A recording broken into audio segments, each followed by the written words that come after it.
Hi, it's TK with the weekly words of encouragement. We're starting a new series on the miracles of Jesus.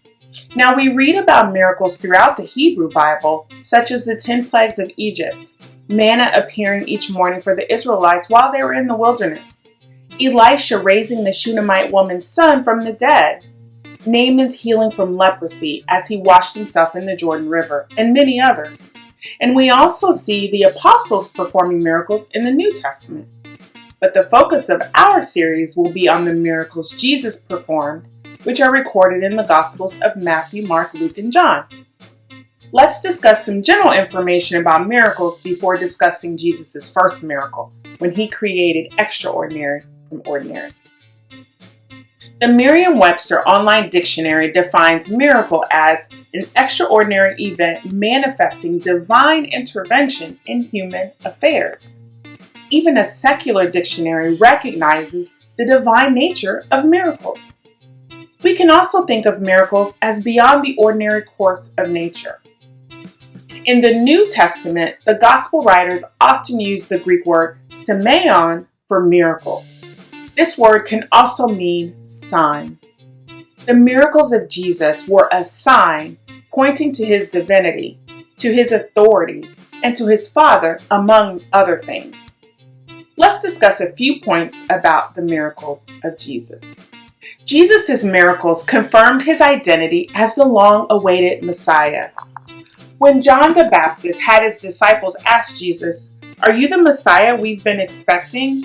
Jesus responded, "Go back to John and tell him what you have seen and heard. The blind see, the lame walk, those with leprosy are cured, the deaf hear, the dead are raised to life, and the good news is being preached to the poor." The miracles Jesus performed were proof of his deity. And his miracles displayed his authority over everything, including nature, sickness, demons, and death. I encourage you to read Luke chapter 8, verses 22 through 56 for a sampling of Jesus' miracles so you can see his authority in action. The miracles of Jesus also gave him an opportunity to express his compassion and concern for others. He touched the untouchable man with leprosy. He raised a widow's son from the dead so she wouldn't be alone. He fed thousands of hungry people. His miracles showed he cared. Additionally, Jesus' miracles offer us a chance to believe in him.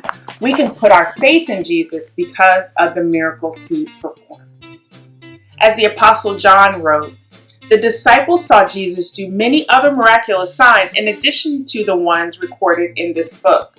But these are written so that you may continue to believe that Jesus is the Messiah, the Son of God, and that by believing in him, you will have life by the power of his name." Most importantly, the miracles of Jesus glorify God. As Psalm chapter 77 verse 14 reminds us, God is the God of great wonders. He demonstrates his awesome power among the nations. Jesus' miracles were proof that nothing is too hard for God. The impossible is possible with God. Now, in his first miracle, recorded only in the Gospel of John, Jesus showed he cares about the ordinariness of life. And from the ordinary, he created the extraordinary. In this miracle, he turned about 180 gallons of water into wine during a wedding at Cana, which was a city in Galilee near his hometown of Nazareth. His mother Mary was there, as were his disciples. Now, in this cultural moment in time, weddings were community events lasting several days. But unfortunately, at this particular wedding, the host ran out of wine. And in a brief exchange, Mary informed Jesus about the lack of wine, and Jesus responded that the lack of wine wasn't their problem because his time had not yet come. Despite Jesus' statement, Mary told the servants, "Do whatever he tells you." Side note, Mary's admonition applies to us too. Like the servants, we should do whatever he tells us to do. Jesus told the servants to fill 6 large water jars with water. Once the servants filled the jars, Jesus instructed them to dip some out and take it to the master of ceremonies. The ordinary water was now extraordinary wine. The master of ceremonies didn't know where this amazing wine came from, but the servants who filled the jars with water knew exactly what happened. Unbeknownst to the host or the master of ceremonies, Jesus performed the miracle quietly. He didn't make a big fuss or draw attention to what he was doing. Rather, he subtly met a need by turning water into wine.